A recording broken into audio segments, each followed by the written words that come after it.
me Z and I'm about to make money. Hi everybody, it's me again, Amy from the Zula Mercantile, and today is May 1st, so let's talk about what sold in the last half of April 16th, right up until yesterday. And maybe you know, maybe you're new, but I'm gonna tell you what I purchased the item for, what it sold for, and then what the net profit was, which would be minus the eBay fees and minus what I sold for the item. And this is gonna hopefully help you get an idea of things to look out for, things to purchase and sell yourself, or maybe things to never buy again, which there are a couple of them in this video. So let's just start right out with, over here, men's underwear. Did you know that you can make money selling vintage men's underwear, and in particular, the brief style? These are, I sold 2 packages of the Jockey briefs. It says that they're the Jockey Classic, so it's a classic brief. These were extra large, and I purchased them for $13.48, which I remember it being more than I wanted to pay, but I sold the 2-pack for $45, and then it gave me a net profit of $24.83, and those just took 4 months to sell. I do still have 5 packages. They're a little bit, I think they're just a different style. But hopefully those will sell too. That would be nice. I have a little shelf where I keep my men's underwear now over here. So it'd be nice to have that cleared out. So moving along, just recently I showed you these great yearbooks that I purchased for just $1 each. I got a total of 5 of them. 3 of them sold right away, and they sold for $30 each. So that put me at $3. I paid $90 that I sold them for, giving me a profit of $73.98, and they sold in 1 day. That was great. So I will keep going and trying out the different yearbooks. Obviously, you have to have the right person that's going to purchase these, but if I can get them for $1, I will keep picking them up. They're pretty fun anyway to look at, so that's a good one. So maybe try a yearbook if you haven't yet. Next up here is the metal lampshade. That was in a video, I know. This one I paid $3 for at a yard sale, and it did sell for $30, giving me a profit of $21.01, and it only took a week to sell. So I will definitely try that again. That was kind of an experiment. And then, this is a good one. I bought this coat. This is a Laura Ashley. It's vintage, and it's a replica of a Victorian equestrian coat. It was wool. It had velvet on the lapel and on the wrists. Really beautiful coat. I did sell it for $200, and it went internationally, and that gave me a profit of $156.40, and that did take 4 months to sell, but I'm just so happy somebody's enjoying that somewhere. This one here, this is some vintage Charlie perfume, which I got at a yard sale last summer for $2. It sold for $19. Oh gosh, I didn't list it for a really long time. I held on to it until December, and I listed it. So it took 4 months to sell, and that one gave me a profit of $13.68. Okay, these two, I bought these myself when I was a teenager, visiting the Amish countryside in Ohio, where I'm from, and they've just kind of been sitting ever since. So I decided I'm going to sell them, and I did. So they cost me nothing. They sold for $27, giving me a profit of $22.44, and they only took 2 months to sell after I listed them. So if you're sitting on something, get it listed, because it'll probably sell. All right, now another perfume. This one is... It is a series, it's called 9 Flags. So there were 9 different scents, and they were each from a different country. This one, I think, was the Italy one. When I was at the estate sale, they had the whole set, but this was the only one that was full. And remember, you can only sell new and full perfumes and colognes on eBay, or you risk a ding on your account, and I'm just not willing to risk that. So I personally will only sell new, unused perfume. This one I paid, let's see, $3.25. It sold for $65, which was great, and that gave me a profit of $52.45, and it only took 2 months to sell that one. All right, this little guy here I got for free. There was this, it was a clear out of a house, and everything was free. So I picked up this little tool. It's a Craftsman grill scraper. It was originally part of a set, but anything Craftsman and it's free, you might as well grab it. So it was free. I sold it for $13, giving me a profit of $10.47, and it only took 4 days to sell. So I'll stand behind my pick it up Craftsman anytime I see it if it's a low enough price. So that was a good one. Let's see, this one is a remember long ago when I went to that warehouse and I bought a million things. This was one of the jackets. The brand is Cattle Baron Leather Company, and they're from Texas. And I couldn't find anything about it at the time. I knew it wasn't going to be as great as known leather brands, but either way, I paid $10 for it. It sold for $30, giving me a profit of $13.50. So, I mean, I probably would not pick up the Cattle Baron brand again, but you never know. It was real leather and it was nice. So I made $13.50, and that one took 4 months to sell. Okay, this one is a little bit of a mystery. I sold these two. They're Anzezer magnet lab stirrers. I don't know why I bought these. I won't buy them again. But I paid $5 each, so I'm $10 in on the set of two. They sold for, I finally just took an offer for $28 on them, and that gave me a profit of $13.06. And the mystery is that they are missing. USPS says that they got delivered. I got a message from the guy, and he says that they never arrived. So all I can see from my end is that they were delivered to a parcel locker. We had a little back and forth about, did you look in all the lockers or talk to somebody? Maybe there's an office. And he said, no, it's nowhere. So he is on a journey right now to the USPS with his tracking number and information, and hopefully I'll hear back from him soon.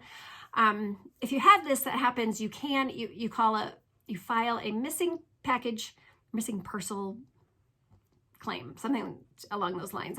Forgive me if I don't have the right verbiage, but I can file it or he can file it. Now, if I file it, and then they settle the claim, then they send me the money and I have to send the customer the money. So the faster way for your customer to get their money back is for them to file the claim themselves. And it's fine either way. Like, I will do it. I've done it before. It's not a problem. But it's just, if they want to get their money faster, then they will be the ones to go into the office, or you can do it online too. I've actually only done it online. But he's going to go in and do it. So we'll see what happens. Hopefully they find them. Yeah, I'm not going to buy those again. Those weren't fun for me. Next up is a little sad one too. The Ortlib Rack Pack it's a dry bag, not a wet bag. I took an offer. Well, it's funny because the guy, he went back and forth on this thing. We had a lot of different offers going back and forth. And then finally I took his offer for $110. And then he sent me a cancel request saying that he had ordered it by mistake. So I don't know how that happened on his end, but it was a bummer. It's still listed if you need a really nice dry bag. It's in my store. This one here is this is a beautiful Halston piece, and I picked it up at an estate sale, and I paid $2.45 for it. I took an offer for $20, giving me a profit of $14.10. And would you believe that it took over 2 years for this item to sell? That's why I took an offer on it, because I just, I've had it for a long time. So let's get that gone.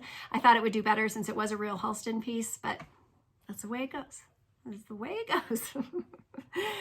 Okay, you recognize this girl here. This is Happy Family Midge from Barbie. It's Midge's, or I think it's Barbie's cousin, Midge. She's pregnant. She has this magnetic belly that you pop off, and there was a little baby inside, but I didn't have the baby. All I had was just Midge and her belly. And the funny thing is that she was in this miscellaneous box of old Barbies that I just had never looked through. So I finally went through it and I found 3 that are sellable. She was one of them. And yeah, she sold really quick. Let's see here. So I paid $0 for her because I've just had it in a box of Barbies that I've been collecting for a long time. And what's funny is when I was going through, I found the belly.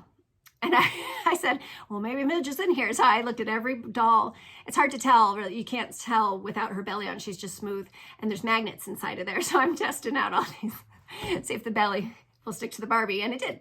So I sold Midge for $60 in just one day, which gave me a profit of $51.15. So if you have a pregnant Midge, she does sell well, of course, with her baby and also with her original outfit, she sells really well. So yeah, keep your eye out for Midge. She's a good one. Okay, now this one is another one that I had for 2 whole years. So I accepted an offer. The brand is called Count Romy, and this is a 2-piece set of ultra suede, beautiful purple. I paid $5 for it. I accepted an offer for $22, and that netted me a profit of $12.84. And again, it was over 2 years for that. So I will not pick up Count Romy Ultra Suede Vintage again. I just won't. Okay, moving on. This is a Mr. Christmas. You know, I love that brand. Gosh, it's their music box with the phonograph on it. Really an interesting piece. I paid $1.17 for it at an estate sale. It sold for $50, giving me a profit of $39.99, and it only took 1 month for that one to sell. And it was great because it was in its original packaging, so very easy to ship. Just slide it into another box, and yeah, that was a good one. And next up here is, the guy just paid for this today, so I'll be shipping it later. This is an Apple Magic keyboard, and it originally came with the mouse, but I only had the keyboard, but I also had all the paperwork, the cords, might even have been a disc to go with it. So yeah, I had everything but the mouse, but I only paid $3.60 for it. It sold for $31, giving me a profit of $22.33, and that just took a month to sell. And the original box too, so it was great. Alrighty, now these two you recognize, Rhett and Scarlett. These are Avon Vintage, Images of Hollywood is the series for these. I did pick these up at a yard sale last summer for $4.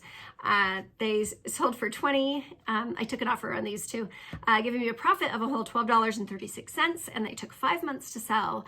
You know, it's fine, but generally I don't do Avon stuff. I had purchased a whole car full of stuff at this one, so we threw them in, which is how I ended up with them. So I'm glad they sold. Okay, now this is a set of what's kind of a random conglomeration of paper quilling supplies. I have another lot exactly like this actually available. So I paid $5 for all these quilling supplies. It did sell for $30, giving me a net profit of $19.80, and that actually took a year to sell. So would love for someone to buy the other set that I have, and then I'll be out of the quilling business. You just have to have the right person for quilling supplies on that one. Next up is this. I just put it, I just picked it up last weekend. This is a vintage Stanley rotary brush. It was a round one with the nylon bristles, and it was brand new in its original box.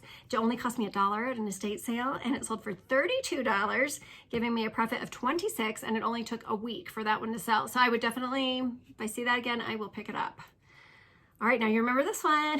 This is that Johnson Woolen Mills. That I paid $5 for. I think it was just in my last video. It sold for $64, giving me a profit of $49.64, and it only took a week to sell. Now that one I did get a ton of really low offers, like $20 and $30, and I said, no, I'm not gonna do that because I know I can at least get $60 for this shirt. So I did. I stuck to my guns, and it still only took a week to sell. So that was a good one. I will definitely pick that up again.